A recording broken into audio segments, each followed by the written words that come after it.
पिंपरी मोशी इमारत दुर्घटना प्रकरण नैसर्गिक आपत्ती आहे, विश्वजित बारडेंनी म्हटलंय। पालिकेच्या संबंधित अधिकाऱ्यांवर सदोष मनुष्यवधाचा गुन्हा दाखल करा, सुलभा उबाळेंनी ही मागणी केलेली आहे। ही मोठी बातमी आपण आत्ताच्या क्षणाची पाहतोय। पिंपरी मोशी इमारत दुर्घटना प्रकरणी नैसर्गिक आपत्ती असं विश्वजित बारडेंनी म्हटलंय। पालिकेच्या संबंधित अधिकाऱ्यांवर सदोष मनुष्यवधाचा गुन्हा दाखल करा, सुलभा उबाळेंनी ही मागणी केली आहे। ही नैसर्गिक आपत्ती आहे आणि नैसर्गिक आपत्तीमध्ये हा पूर्ण पाण्यामुळे पावसामुळे हा कचऱ्याचा डोंगर ढासळला आणि म्हणून ही बिल्डिंग पडलेली आहे। मी तुम्हाला असं म्हणायचं, हे जर प्लॅन आउट तुम्ही प्रकल्प उभारला गेला तेव्हा सगळं नियमांचं पालन झालेलं आहे। नियमांचं पालन झाल्याशिवाय या प्रोजेक्टला परवानगी दिली नसती ना महापालिकेने।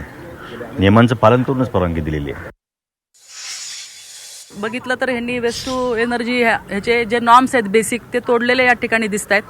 20 मीटर ही कचऱ्याच्या ढिगाऱ्याची उंची असावी असं ह्या नॉर्म्समध्ये म्हणलेलं आहे। प्रत्यक्षदर्शी आता बघितलं तर ही 30 मीटरच्या वरती उंची आहे। त्यामुळं प्रथमतः याचा हे उल्लंघन करणारं याच्यावरती तात्काळ जबाबदारी निश्चित करून त्यांना सस्पेंड केलं पाहिजे आणि मनुष्यवधाचा गुन्हा जे संजय कुलकर्णी आहेत या विभागाचे HOD त्यांच्यावरती एक्झिक्युटिव्ह इंजिनियर ज्या या विभागाचे आहेत योगेश आल्हाट त्यांच्यावरती निश्चित केला पाहिजे।